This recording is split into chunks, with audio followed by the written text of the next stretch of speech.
Well, hello there. My name is Dave Bila. I want to welcome you to this new edition of News and Views, broadcast by Access LaPorte County on Public Access TV Channel 99. We are a weekly public opinion program addressing local, state, and national topics and issues of interest to the Michigan City and surrounding areas. Opinions are the views and the responsibilities of those making the comments and do not necessarily reflect or represent the views of this program or its tribe co-producers. We will adhere to broadcast rules, but absolutely no one's First Amendment rights of freedom of speech or freedom of the press will be either muzzled nor denied. Any unauthorized use of the accounts, descriptions, and events of this program without the express written consent of Larry Curly or Schmo is strictly prohibited. We hope you enjoy the program, the discussion, and the participants. Ladies and gentlemen, we have a full panel today. And this full panel that we have won't be a full panel too much longer because our program is going on hiatus. And what we're going to do is we're going to go to the University of Otis here in Northwest Indiana, and we're all going to study one specific issue, and that issue is space. We're taking up space at the University of Otis for at least the next 2 weeks. Bob? I got to interfere with that one. Actually, they finally decided that we needed to study math. Now, here's why. They came in and they said, guess what, guys? We're going to give you a 100% increase in your salary. And all three of us dumbbells agreed to that. Awesome. Until we found out that what is 100% of zero? It's zero. So as a result of that, they decided we needed some math classes. So how long will these? Well, we've got you, a certified public accountant, right? Wait a minute, retired, sir. Well, again, you should have implemented your knowledge and passed it on to us. I got an engineer sitting beside me. Well, we got an accountant, an engineer, and a Polish individual. But if you're passing the baton to me, yes, I am. I have an opening thought that I'd like to bring about. And it's been a long, long time since Indiana University played the kinds of football games that they're playing now. So tomorrow at 11 a.m. on the Big Ten channel, they will be playing the University of Wisconsin. Indiana is favored to win. They are ranked number 2 in the Big Ten and number 2 in the nation, with only Ohio State ahead of them. If Indiana wins, and I think they probably will, against Wisconsin, and it's at IU, their next game will be against Purdue, and that game is on November the 28th, I believe. And if they beat Purdue, they will come out ranked probably number 2 in the nation again, because Ohio State probably will retain its number 1 ranking. But it looks like Indiana and Ohio State will play for the Big Ten championship on December the 6th at Lucas Oil Stadium in Indianapolis. So for those of you that are football fans, Big Ten fans, probably something that hasn't been seen in a long time is the state of Indiana that potentially could have 2 representatives in the national championship, Notre Dame and IU. Unfortunately, Purdue lost its number 1 basketball ranking. They are now ranked number 2 in the nation. But I don't think they had a loss. All of a sudden, the sports writers just decided to put somebody else up there. So it's going to be an interesting next 4 or 5 weeks, football and basketball. If you're a sports fan, take advantage of it. Now, off the subject of sports and on to the subject of what's happening in the state of Indiana, a little breakout of data centers that are going in, just like the one in Michigan City, just like the one in LaPorte, and potentially, as I understand it, there's one that could go up in the Kingsbury Industrial Park. Throughout the state of Indiana, we have 13 of these data centers. 10 of them are above Indianapolis. So it looks like we're going to have a lot of these. We're going to need people who understand the inputs into these data centers, the outputs. We need engineers.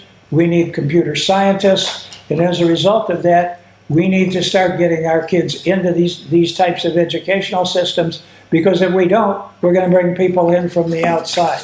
And I just hope that we can find a way to get these kids into these programs.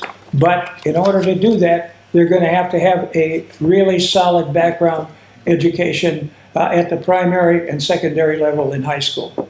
Going to need math. Yeah. Now, Yeah, you are going to need math. Going back to sports, When, this you is got gonna- to understand when somebody says we're giving you a 100% increase in your salary and your salary is zero, you ain't getting any money. we go back to sports. This is a lot of fun because when's the Big Ten championship? In a few weeks? Yeah. And then you don't play till the national championship until what, January? Late December, early January. Early January. So this might be a time where we're going to see Indiana and Ohio State play twice. And the gambling and betting world is going to love that because you're going to get a premonition of what's going to happen in their Big Ten championship game. Yeah. And then you're going to get a premonition to figure out who, if they're both in the championship, 1 and 2, which I think is possible. I think it's possible. I don't think it's actually going to pan out because I think some of the other teams in the country, Georgia, Alabama, Texas, are powerhouses, and they play. Texas A&M is a big one. And Texas A&M, they play some really hard, big teams. And I think the Big Ten is good, but I don't think the Big Ten has the players that those powerhouses have. Yeah, no. But we're going to find out, and it'll be fun. Well, bringing that topic down to the local level tonight at Ames Field. Oh. Number 5, Maryville, will play number 12, the Michigan City Wolves. Michigan City for, pulled it out, for a yeah. semi-state berth. So obviously you're watching this Saturday morning, so you'll know the results. But it's Michigan City has won 4 sectionals so far since they brought in this new coach supposedly, and I was there at the Wolves Maryville game, and what really impressed me was Maryville's speed.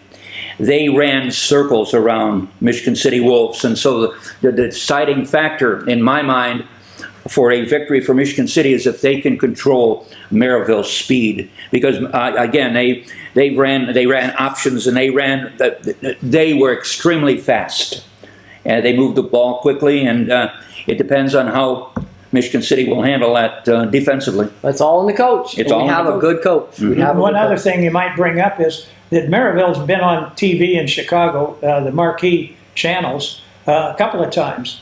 I was astounded the first time I saw it, but a high school football game in Indiana being broadcast on a marquee network in Chicago, so it's potential that this game could be videoed and shown on TV in Chicago on a marquee network station. And then go back to data centers. Yeah. St. Joe County has delayed the council their vote on the data centers, but everyone else in St. Joe County has voted no. This is LaPorte County's chance to grab $10 billion of data centers. Yeah.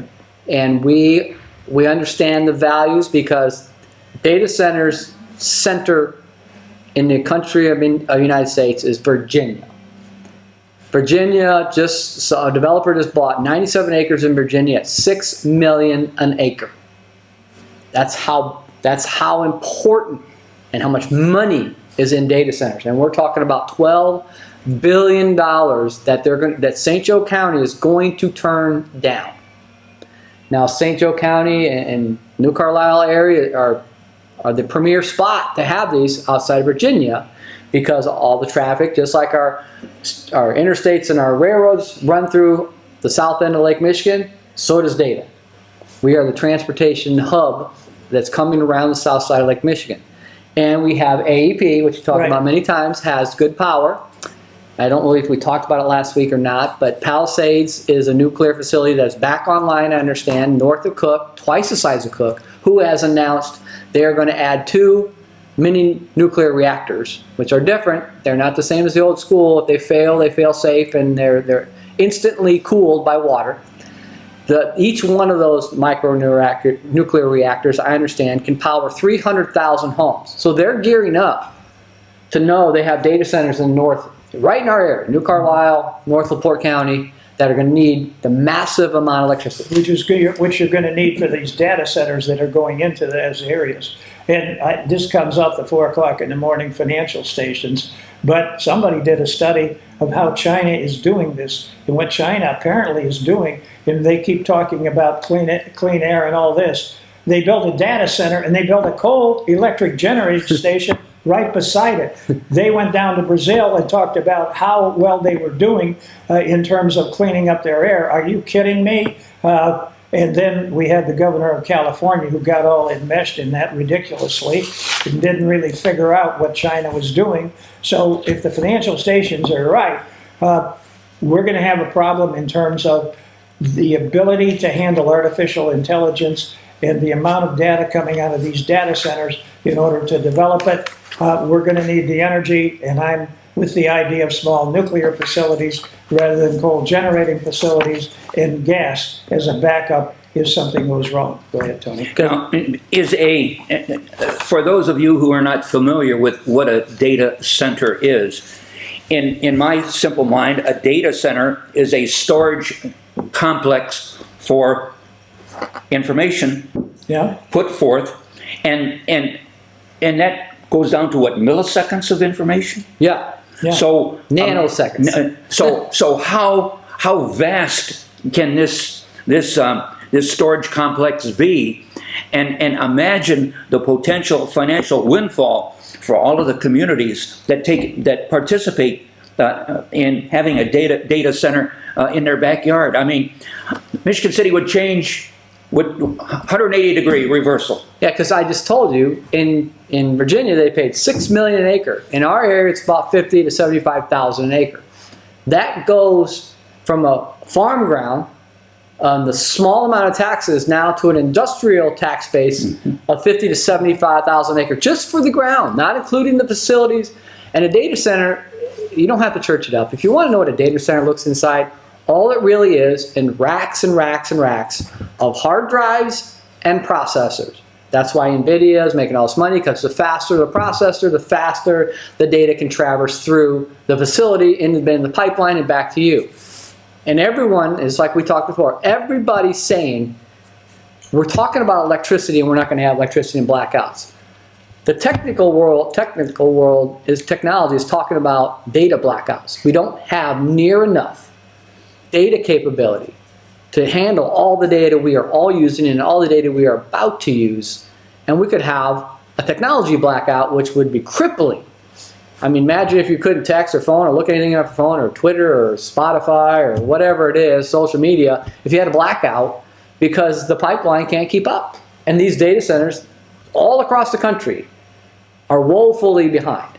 We're using data far and above what they ever thought we would. Yeah. And that's why we need it. Well, the key is input and outcome. Now, some people would tell you input and output.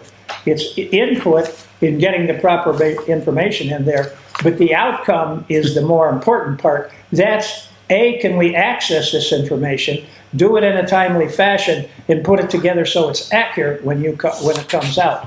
And on the financial stations, again, they're talking about a number of the inaccuracies that have occurred.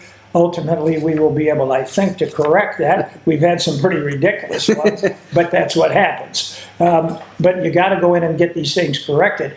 But it's going to take a lot of education in math and in physics to correct a lot of this. These people will be very high paid. In fact, there is an individual who just got hired, I guess, a couple of months ago into an AI center, $1 million a year.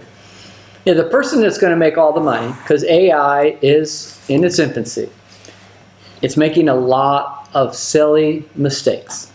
And it's going to do a lot of stupid things until it finally learns and finds its way. It's just, well, humans teach it. Yeah, humans teach it. So we're infallible too. Yeah. So the person that's going to make all the money, and why these data centers will require a lot of power, because you have to undo all these mistakes and screw ups in real time. Oh, yeah. They're instant. There's thousands of them that, once you find one, you're going to find that there's 1,000 of them that go And they make them in nanoseconds. AI does not wait to make a decision. AI doesn't think about a decision. It makes a decision instantaneously, right or wrong. It makes a decision. Yeah, I saw something on TV yesterday pertaining to the new freshman individuals going to college, and a good portion of those individuals cannot determine 7 plus 2 equals X plus 6. They couldn't determine the answer to that. 7 plus 2 equals. Yeah, X they couldn't. They couldn't. They couldn't comprehend. They couldn't comprehend at the 8th Mathematically. grade level. 8th grade level. And again, it wasn't hard for me to figure out, but I know nothing. Well, okay, this is gonna let me get in on my next thought process as to what we do about this. We have got to have Saturday classes. We have got to have teachers who will come in on summer vacation and teach. Math, one section, reading and English, the other section. Now, we've talked about how in the heck do you do this and get people, get teachers, get students, you pay them. In thinking about this, no, I'm serious about this. Oh, yeah. When I was a kid growing up, I started caddying, well, I was raking lawns, mowing lawns, raking leaves. We had push mowers back then. A lot of guys didn't like to do it. Now they got riding mowers. But more importantly, I went out to the Long Beach Country Club starting when I was 11. I caddied out there until I was 16. I would come home with $10 to $15 every time I went out there. And on a Saturday or a Sunday, many times I came home with more than $20. That's a good day. Yes, it is. Oh, Was back then. I bought a lot of clothes and other things with that. What we ought to be looking at, can we pay a student, say $10 for each class that he attends or she attends? It is there, hands in homework to the teacher, and we pay their parent or guardian $10 to make sure that they get there. Good idea. I would pay them the money if they graduate from this specific class they are You taking. pay them as you go. Yeah, you want to Pay as you go. But if they don't There graduate, might be a bonus at the end, maybe a bonus at the end. but you pay as you go. Yes, because right now we've even got restaurants and other types of companies That can't count change. that are paying people at the end of 8 hours or at the end of 6 hours. Oh, yeah, daily pay. Yeah, these people Daily are pay. not used to thinking long term. One of the things that kids at that age learn when you pay them is how to think, at least for the next 2 or 3 months. Do I want to buy this now, or do I want to have decent clothes to be in with the group when I go to school? Now that's a long-term decision, but we've got to start thinking about how do we get kids in that mode and thinking about these things. I'm glad when you brought up your youth and your teenager. I'm sure we all did the same thing. And I look back now, I think, boy, that was stupid. We made good money. We Yeah. worked hard, but we spent it. Now, if we were to save 10% of that, and I try to tell my kids, whatever, $10 a month, whatever, $10 a paycheck, whatever small amount, by the time you're going to be 80 years out, it's going to be worth millions. But we did it, right? We didn't Oh, do yeah. it. Oh, yeah. We bought clothes and food and had fun. And When did you buy your first house? What year? I bought my wife and I bought our first house in 1968. Okay, and my wife and I bought ours in 1970. Tony? 1993. Trump is talking about this 50-year mortgage. Oh, that's crazy. The banks will love it because we talked about before. It's transactional. Regardless. Well, When you bought a house, and when I bought a house, and you bought a house, we bought a house to pay off and live. People buy houses now and just keep refinancing over and over and over again. Well, that's what I was going to bring up. I agree that for the most part, it probably is not rational to do this. But where I disagree is if you get portable mortgages. So you take out a mortgage on your first house when you're 25 or 30, it's at 7%. 10 years later, you buy another house. Okay, you pay off the first mortgage. But next time you buy a house, mortgage rates are down at 3%. So then you take that mortgage and move along with that. Buy a house again and the rates are at 7 or 8%, you keep the 3% But mortgage. people aren't buying. They are buying too much house. What's the minimum? What's the houses up at high school? 300,000 plus? Yeah. At 7%? At 50-year mortgage? And these people, well, we did it. They're buying new cars and clothes and going out and food and vacation. They're not looking for the next house. They're looking for when rates get to 4%, and then they refinance. And the financial people love this. Trump is a businessman. He knows 100% this is the way it is. He wants those transactions when they refinance and refinance and refinance because they don't care whether your house goes up or down. They don't care whether your stocks go up or down. They want the transaction fee that they get right now. When you buy a car, you get a transaction fee. When you buy a house and anything else you buy has a transaction fee. That's what they're living on. They don't care, but It would be good if you went house and increased your investment strategy. But let me talk we about don't. the aspect of the portable mortgage, because in that situation, some people are going to be buying a mortgage, not a house. They just want that mortgage to apply to that house, so that 5 years from now, when they want to move up, they can make a decision. Are interest rates lower or they're higher? If they're lower, they're going to get a new mortgage. If they're higher, they're going to keep the old mortgage. And I'm thinking But I don't know that we'll ever get 7, portable 9, mortgages. 12 years from now, I personally, and I can't give any investment strategy, but I would not be buying real estate right now. I would not. I think it's way too high. I think it's inflated. I think the baby boomers who are a one-time shot in society and life are going to be gone in 15, 20 years, and they hold a lot of money, investments, a lot of real estate. They're holding these investment houses are taking their money. We're talking 50, 70 trillion dollars. I'm talking trillions of dollars that this group of people hold, and they are just transacting it. The last thing I read last week is an investment group is buying Denny's. I think that's outrageously stupid because they're just, and they don't care. The investment people don't care. They got all this group of money. They're going to buy something because they got to see a transaction. And another investment company is potentially going to buy Pizza Hut from PepsiCo. Yeah. They're going to spin off Pizza Hut from PepsiCo. Kraft was doing a spin-off. Heinz was doing a spin-off because they have this blob of money that they have to have a transaction, or the people who own the money think they're not doing anything with their money, and they're good people. They've worked their whole life to save their money. They have lots of investment money. They have houses. They have cash. They have coins. They have gold, silver. They have lots of investments. Those people are going to be gone, and their grandkids are going to liquidate. If somebody owns 3, 5, 7 homes, and they've worked their whole life and they've invested in those, I'm sorry. I think in 10 to 15 years, they're going to be worth 30, 60% less than the value now. Well, the reason why I brought that up was for first-time home buyers and affordable They can't housing. afford it. Well, but maybe extending to 50 years rather than paying $500 a month, maybe you can pay $250 a month.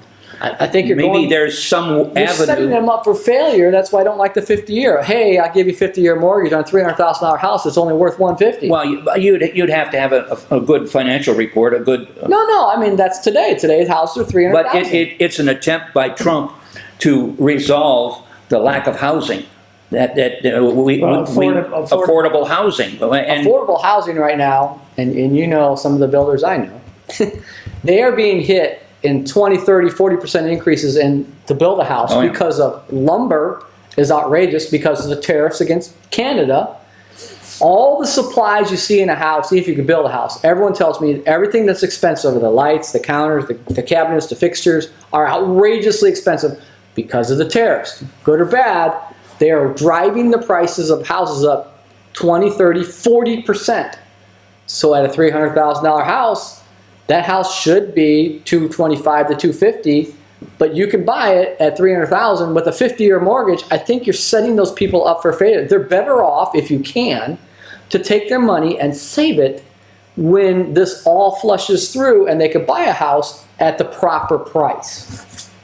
That's why I don't like the 50-year mortgage. Well, we're getting first-time home buyers now at the age of 40, somewhere between 40 and 45. Yeah. And rent's expensive. I understand that.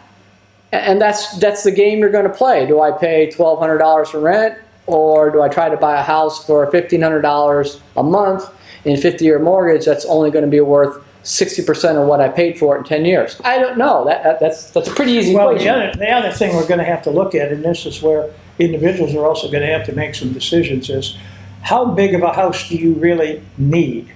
Now, if you've got 5 or 6 kids, you need a yard. You need a big house. They got to have a place to sleep, they got to have places to eat, and they got to have places to play. On the other hand, if you've only got no kids, 1 or 2 kids, you're by yourself, you can live in these towers that are 15, 20, 25, 30 floors high. But if you've got 3 kids, you can't crap them up in these towers because they're going to get into trouble. Now, I don't care who you are and what you do, the kids are going to find ways to work off their energy. Put them out in a playground, put them out in the backyard playing. It's a great way to walk off energy. playing in the elevators and punching buttons in the elevators is not a great way to Or walk. emergency stairwell, walk up and down. So we're going to have both. But a lot of people who are 1, 2, 3 person situations, they still want to buy one of these big houses. But they're holding houses because they got 4 or 5% mortgages, 3% mortgages. And they're not going to get out to move something else that has a 7% mortgage. And that's the problem we're in. So the 50-year mortgage, I think it's a bad idea. I don't think they'll do it. Well, what about 3D printing concept of building these smaller houses through this 3D printing mechanism where they can build a house, these smaller houses that you're talking about? Well, material. It's all in material cost. And no matter And what. it seems like you'd build a 3D house with grout. Yeah, but You'd you grout still the got to whole put thing in. the cabinets, the countertops, the light fixtures, the wires in that are copper, the flooring, and that's very expensive right now. It's outrageous. You know, you go to Menards, Lowe's, Home Depot, it's outrageous the prices are right now because the tariffs, rightly or wrongly, I think rightly, we need to put some pressure on get some of the manufacturing here so we don't get stuck with offshore stuff. But that takes a little while to do. That's why I think that the young people, and I'm too young, I'm saying 20, 30, 40 years old, would be wisest to put their money away. I mean, what are CDs paying for? Some percent? It's better than overpaying for a house and getting a 7% mortgage. Not worth it. I mean, I bought a house and my first house was, market was tight. And you know, you had to pay full price. But it wasn't a big house. I didn't go for a big mansion. I paid $18,000 for my first house, and I sold it for $82,000. Yeah, well, we were in the same boat. I paid $19,075. You talk about negotiating. Yeah. I paid $125 for my first house. Wow. Wow. Your generation gap. And then I sold it for $150 2 years later. But you know, this is probably the same percent of return. I'm going to bring up a totally different subject because in this program we get to talk about various subjects. And the one I want to talk about right now is the gambling situation, especially on sports betting. Now, first of all, I don't bet for money. I will bet for a bottle of wine, turkey? Our local winery, for a turkey, for a chicken, things like that. But I don't bet for dollars. But they just announced, and the only ones that seem to know anything about this is the FBI, and you only hear about it on the 4 o'clock in the morning financial channels. Oh yeah, they're not going to talk about it. They just announced that in New Jersey, they arrested 17 people that were involved in this gambling ring, college students primarily, and the primary age for these betting situations is males between the ages of 18 and 34 or 35, and apparently they spend a lot of money, but 17 individuals were involved in this. The head of this particular group was the son of one of the members of the Lucchese family, which is one of the New York mob families. And obviously he got training from his father.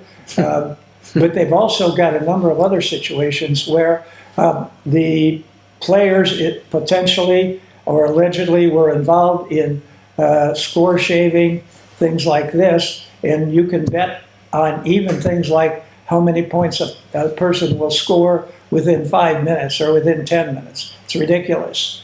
My advice is, because I don't know that much about it, take your money and buy, if you want to be in the gambling situation, buy stock in one of the gambling units listed on the New York Stock Exchange or one of the gambling businesses. We've got Blue Chip right here, owned by Boyd Gaming. I would tell you that over a 10 or 15 year period, which is what these guys are talking about for a house, if you buy stock in Boyd Gaming, you're a lot more likely percentage-wise to make some real money than you are if you go down and bet on sports books. Well, you bring it up. The line, and I don't bet this kind of money, it's crazy. I might bet $5. It's just for fun. The line on Purdue, or no, IU and who, Wisconsin? Wisconsin. If you bet on Wisconsin, you get 20 times your money if they win. That's how big the line is. Now, it's going to be a sore subject here, but we're going to bring it up. I believe, and some of the people they caught were doing high school betting. Yeah. That's how bad this is. And I know this is going to get down to junior high. The only reason we're hearing about any of this, whatever level, is because the gaming industry, who got now into legalized betting, is protecting their money. This went on all the time. Low-level gambling goes on. I don't care what town you're in. It goes on. I don't know who it is, but it goes on in every town. There are people that do this gambling. But now that you've got corporations involved, they are turning people in to protect their revenue. And the bottom line is the The decline FBI of didn't just fall on this information. They were told. the decline of amateur sports. Again, I grew up with amateur we're ruining sports. them. We're making them non-existent. Ruining them. You know, it just Some of these kids were betting on high school sports. Well, We're ruining this. Let me talk a little bit about what Tony said, because he's right. It's the legal gaming industry that's finding this. But what they're doing, they're going in and seeing where a large number of dollars were placed on in a certain situation, on a certain team, a certain player. Then they're investigating it. That's Oh, they're not doing it. AI's doing it.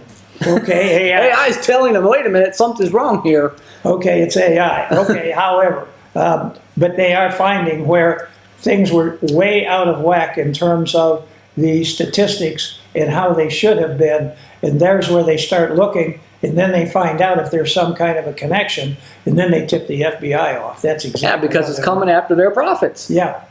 And gambling happens whatever level. I mean, I remember there's a story maybe 15 years ago where somebody was in trouble in town because they were holding poker parties with their buddies and they busted them. Really? I mean, I don't know. I think maybe the poker party got too big and some legitimate gambling industry person turned them in because they're taking money out of their poker games at their tables at their facility. well, how much money is Blue Chip extracting from our community? And Blue Chip, Millions of dollars. you look at the report. I don't think they have those reports on the local radio station anymore. But if you look at those reports they had every month, Blue Chip, the payout to the income was about 80-20. So people were winning 20% of the time, and they were winning 80% of the time. And if whatever level rises to some local groups, whether it's a poker game with you and your buddies, or you're actually doing some mafia gambling, they're coming after you. They're not going to let it loose because you're coming after their pocketbooks, which if we invest in the casino companies, that's our money. They refuse to lose money. They don't make money losing. Well, also, you got the states heavily involved. And the state, yeah, even worse. Because The tax revenue. The tax revenue. And that was an article I believe I didn't pick up. I didn't print it, but Hard Rock Casino in Gary is one of the highest producing revenue generators in the state right now. But that being said, their revenue is way down. So we're going to see more of this. And I'm not saying either way, you shouldn't do it. I agree with Bob. You'd be wise not to get in bed anyway because people can't control themselves. And it's easy on your phone. That's why before this show started, I looked it up. What's the line for IU, Wisconsin? It's 20 times. Doesn't that sound good? And in the app, you pick, I'm going to pick Wisconsin, and I'm going to put $10 on them, and that's going to be $200. And instantly you think, well, if I put $100 on them, that's going to be 20 times revenue. Well, if I put 5,000 on them or 10,000, I could be a millionaire. But you're not going to win, and people can't control themselves. I do have to confess that I have two thoughts, and it goes like this. I have friends that have lost their houses, couldn't pay their mortgages. I have friends that have lost their retirements, and I really feel bad about it. On the other hand, since I don't bet, my wife doesn't bet, my kids don't bet, they're having to pay part of our property taxes. So as a result of that, this, for me, is a positive. So I just kind of encourage people who want to bet, for God's sakes, go buy some stock in one of the legal gambling situations. Pick up the Wall Street Journal or Barron's and find out how your stock is doing on a day-by-day basis, or look on the financial channels. You can get it on a 15-minute basis. Or if you really want a really wild bet, and please don't do it, go buy some crazy crypto. I mean, maybe $10 will get you $1 million in 30 years. I don't know, but it's better than giving it to the casino. Yeah. I mean, if you're going to go that far out, I mean, when I was in St. Louis in But I got to interrupt Tony because I'm one of the old guys. If I were you going to do that, I'd buy gold. And what I Oh, do, gold's going to double or triple. well, From where it is. I don't know about that, but I buy gold. Now, there's two uses for it. Guys, here's what you do. You make sure that the gold coins you buy are valid, they're real gold. Then you go down and get a bezel and put it around the gold. You can get a gold for that. You get a chain that the lady can wear around her neck or can wear on her wrist. Now you've got two usages. So when you forget your anniversary, you could go to your stash, pull one of these out. Hey, look at what I got you. Tony, you got to think a little bit. Yeah, I know. And you know, and when it came to casino, Not that I ever did that. we say this. We said this other times. When we first started Indiana, we got the lottery, and they promised that the money's going to go in the school system. It didn't. And then Always promise that and then money's came the gonna- casinos, and oh, it's going to be great, and our taxes are gone. It didn't. Same thing. That's what I said. In St. Louis, same thing came in St. Louis, and they said that, and I voted against it. This doesn't work, guys. And I was in St. Louis this summer, and it blew me away that there were billboards for title companies to give you a title loan on your house to go gamble. Yeah. Billboards. I mean, they were advertising it on billboards in the city of St. Louis on the interstate. Here's a title loan for your house. And I asked my friends, like, is that real? They said, yeah, people do that. They lose everything. First, they go and they get a loan on their house through a title loan, and they go to the casino. Now, the casino is going to take their money, and the title company is going to take their house. But in Indiana, and there's lots of people out there, the casino, you don't understand, owns a lot of homes. Literally owns homes. People have bet them all gone. I get in my mailbox addressed to occupant brochures to go up to Michigan and get a 30% discount on weed.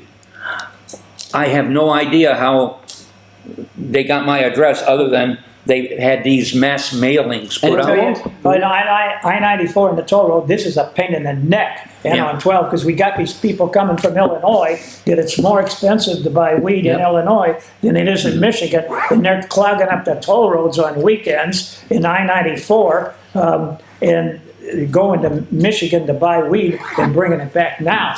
What Indiana's got to get smart about is we do not allow legal marijuana except for personal usage in a very small part if you get picked up.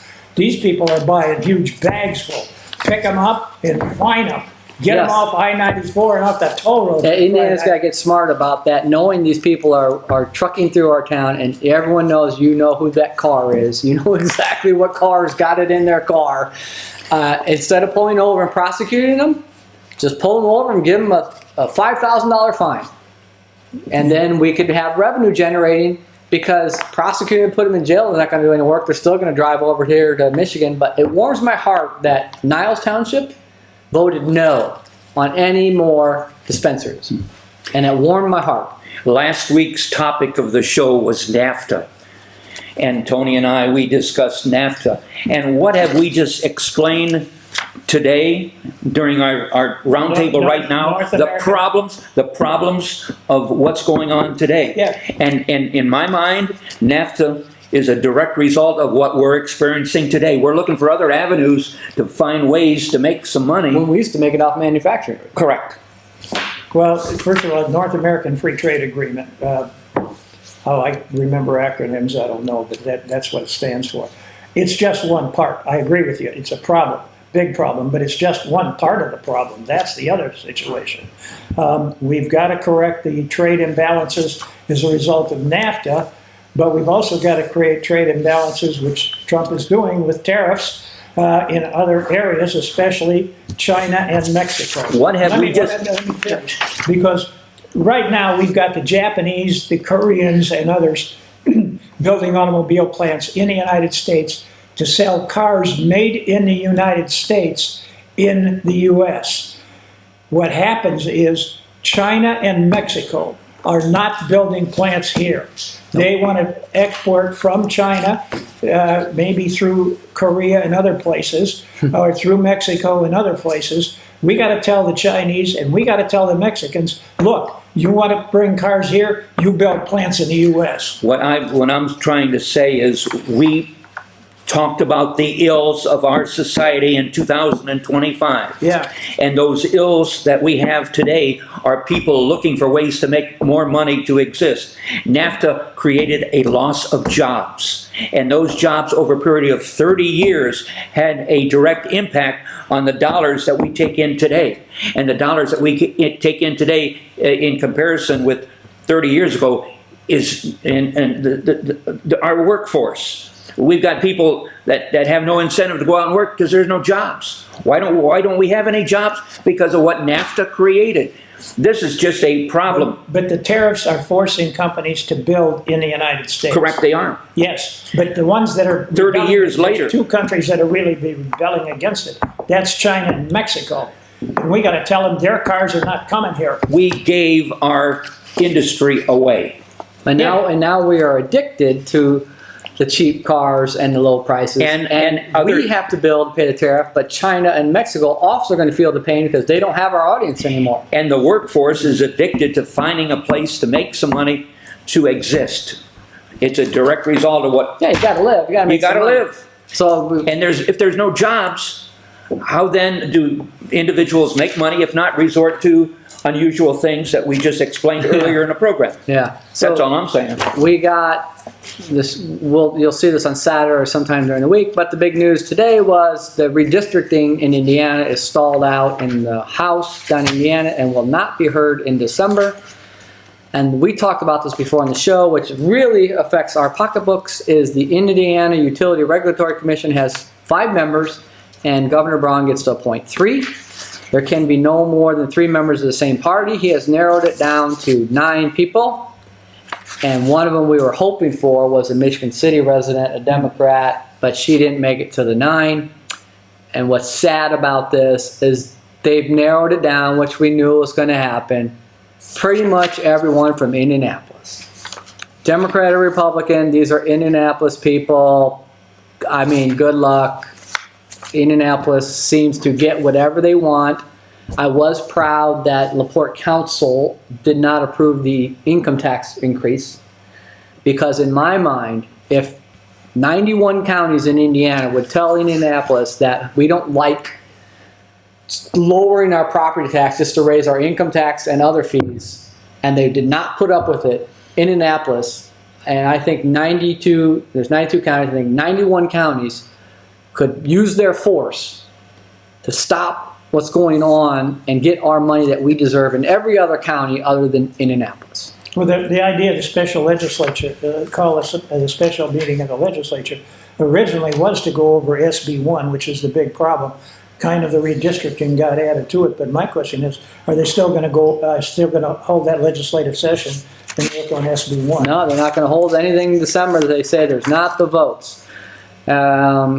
Senate Republicans gave very serious and thoughtful consideration to the concept of redrawing our state's congressional maps. Bray, who's the head of the Senate in Indiana, I'm announcing there's not a vote to move that idea forward. The Senate will not reconvene in December. Okay. So they're not going to do anything because, and I agree, Senate Bill 1, the 91 counties need to stand up and say, and every community in those, which I was proud of the council, to say, no, we don't accept the fact that we got to raise our income tax. We got to add a wheel tax, a fee, a gas tax. We're not going to do that. You know what? If it hurts our constituents and our representatives who are directly voted by the constituents go down there and get the guts to say no, that's what we need. Because we're not going to let Indianapolis have our money. And that's just the way, and that's not just Indiana, that's every state, and that's the nation of Washington, D.C., the same thing. I don't know how many people, how much money is just washed away because of people aren't paying attention or administrative costs are outrageous. Believe me, all week I've spent fighting administration in the state of Indiana, not locally, but in the state of Indiana for different projects, and it's just nonsense. And yes, I've talked to my state reps and my state senators, and I put the pressure on them. Why am I spending my clients' money to fight nonsense administration? Again, I'll say it, if we could get rid of this administrative nonsense, we could probably save 40% in development and things that get done. But we spend days, and I mean, I spend days over nonsense administration.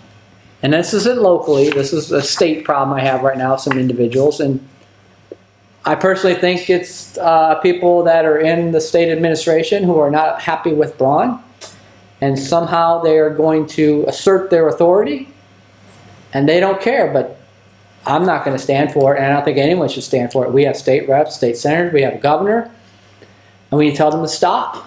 We are trying to do good. We're trying to bring tax revenue. We're trying to develop things. We're doing things right. There's nothing wrong. We're not disobeying any rules.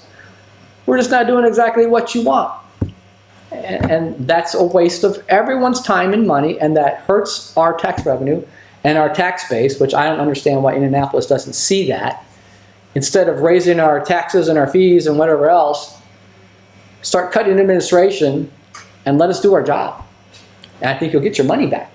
And wouldn't the concept of data centers have a direct financial impact Yes. on these 91 community, on 91 counties? 91 we could do counties? things more efficiently. And I've said this to any community and any council member. We have to get our way out of this through technology, and that requires education. But if we don't have the people that are educated to get us through this technology, because there's going to be less people. No one's losing their job here. I started to say that before. The baby boomers all have a lifespan, and that's coming to the end. And there's not another generation like them in size, or I think personally in moral compass and work ethic. And we're going to have to survive with less people, less work ethic, less size, and technology is the only way through that. You might not have 50 people in your community, municipality, you might in your government. You might have 10, and you have to start now. The data centers are going to help us to get that technology in place and up and running. So in 15 or 20 years, when we lose 30% of the population, and there's no kids coming up under them, no kids in the next generation coming up, and we're not ready for this now, it's not going to be fun in 15 or 20 years.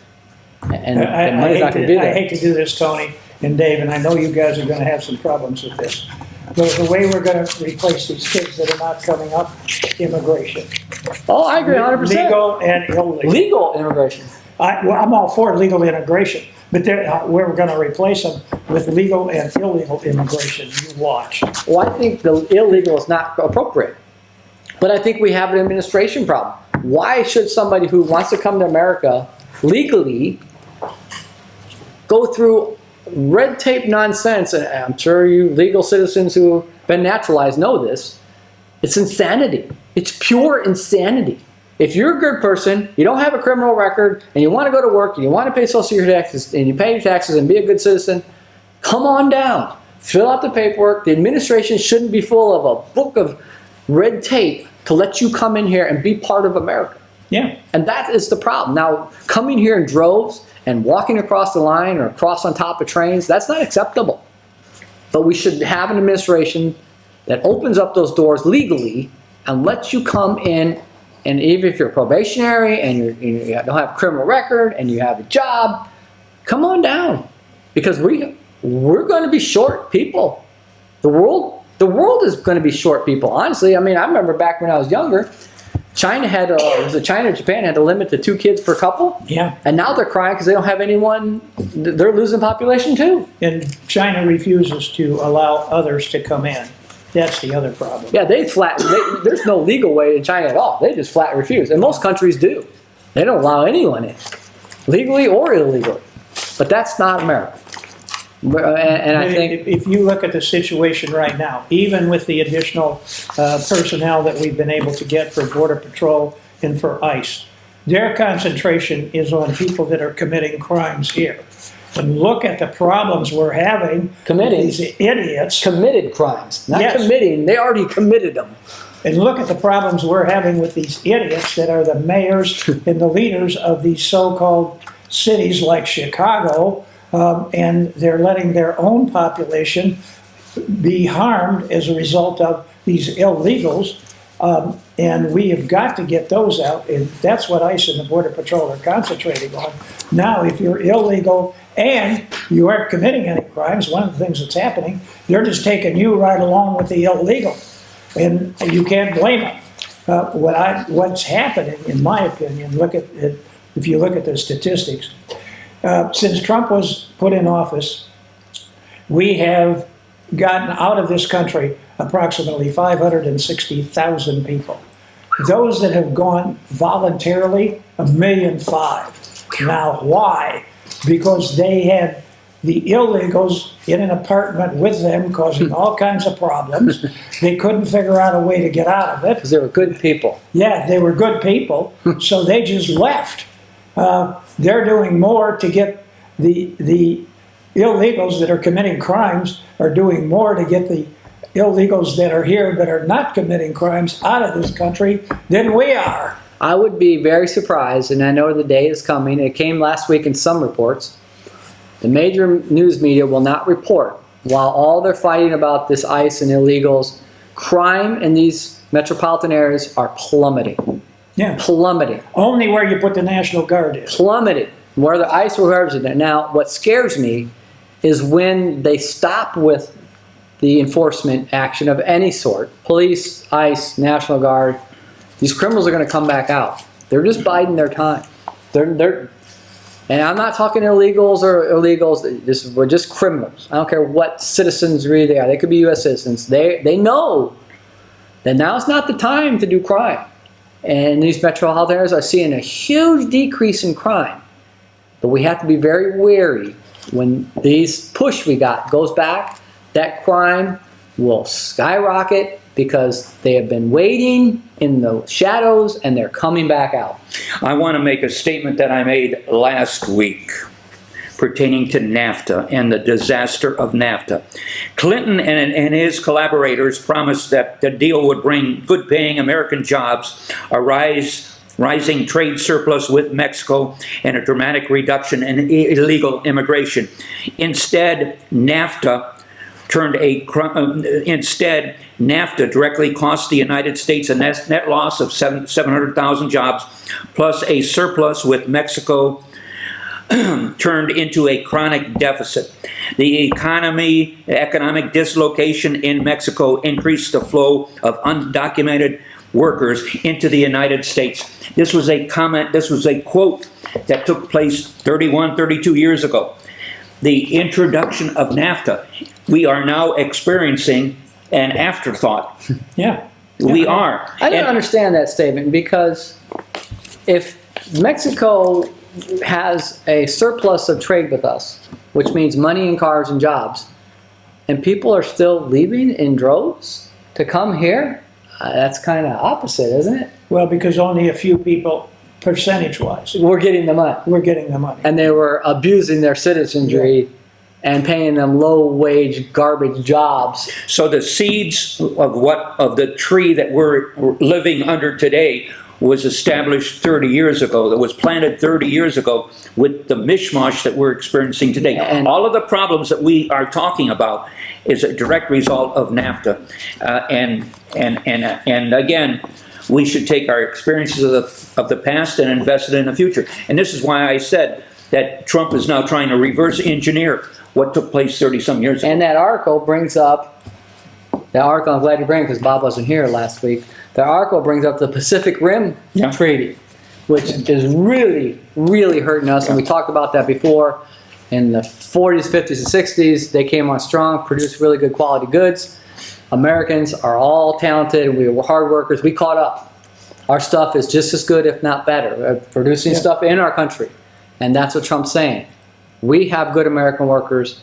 We pay them. They produce stuff in our country. We are as good, if not better in quality, than we have caught up. And America always does. We have everything we need. We have the grain. We have all these things we need. And it's going to be painful for the tariffs, but we're on the way. And I'm going to bring up one other one that I am very much in favor of, but it's certainly controversial, of Trump's programs. That's the idea that we are annihilating these boats that are bringing in illegal drugs, both in the Atlantic and the Pacific. He's got the military out there. He's using intelligence to find out where they're at, when they're coming, and just blowing the heck out of them. He's got 19 of them so far. 20 now. Oh, they're up to 20 20 now? today. Fantastic. 20 today. These people are doing a huge amount of harm. to citizens of the United States, they have to be stopped. I believe they caught somebody not in one of these boats with enough fentanyl to kill the population of America 20 times over. Yeah, yeah. And that's what we have to stop. That destroys our society. We don't have enough people as it is right now. So we have to stop that. So I don't know. One of the things that we're quick on, did I give you that chart? We're in the end of harvest season, and the farmers I saw it, I don't know if you the gave it. farmers are, how many minutes Yeah, I we got got? it. Okay, 3 minutes. Three The farmers are struggling, and we'll bring it up as another topic, but something has to be done because farming, we don't want farming to happen what happened to our manufacturing in America. Farming needs to continue for every society in the future. Yeah, yes, we do. And we also have to figure out how we do a lot of the processing. Right now, we grow the soybeans. China buys the soybeans and turns it into cooking oil. We got to have the cooking oil based on our soybeans. Yep. And then we export the cooking oil, not just the soybeans. Yep, the finished product. Yes. We don't want to export the raw product. 2 minutes, what do you got? Oh, 2 minutes? Oh, 2 minutes out. Wipe it up, All right, I'll guys. start. I want to wish everybody a happy Thanksgiving and a Merry Christmas and a Happy New Year. Hopefully you'll enjoy the music that's going to be on in our slot. We enjoyed it last year. The gentleman is very good. He brings music, Christmas music, from various parts of the world, so we hope you will enjoy it. Myron LaFleur of Michigan City. It's a fun time and good music. In regards to the football game tonight, I hope Michigan City's coaching staff will put a spy on some of Maryville's motion and have that spy literally hang on the back of the kid that's in motion to prevent a potential play to evolve into something that they cannot control. The spy has to be faster than the kid in motion. That is correct. So take your fastest kid. Strategy. Strategy. And if Michigan City can control Maryville's speed, rest assured, I see a victory on the horizon. I want to thank everybody for watching. Your input as to improvements or criticism of this program is greatly appreciated. Please contact show's co-producers Bob Pollock, Dave Bila, or Tony Hendricks. You can email Bob at skrpollock@gmail.com or Dave at djbila1@hotmail.com, or you may email Tony at emailagm@yahoo.com. Or you may direct your ideas for any future shows to our one and only staff writer, Sarah Bellum, who didn't work very hard this week. He just sat home, or she just sat home in front of the TV watching Maury Povich. The showing of our program will be Saturday morning at 10 a.m. and then Monday and Thursday evening at 7 p.m. on Channel 99, plus numerous times. You may also watch our program Navigate News and Views on our YouTube channel. As I was thumbing through channels, I find that we are not only on our regular channels, but there's, I think it's channel 1125. So we're basically tripling up We're migrating. Yeah, we've got more TV exposure than Legally or illegally, we're migrating. So I want to thank everybody for, do some channel flipping around. And you may see us on numerous channels. I want to thank everybody for watching, and make it a good day.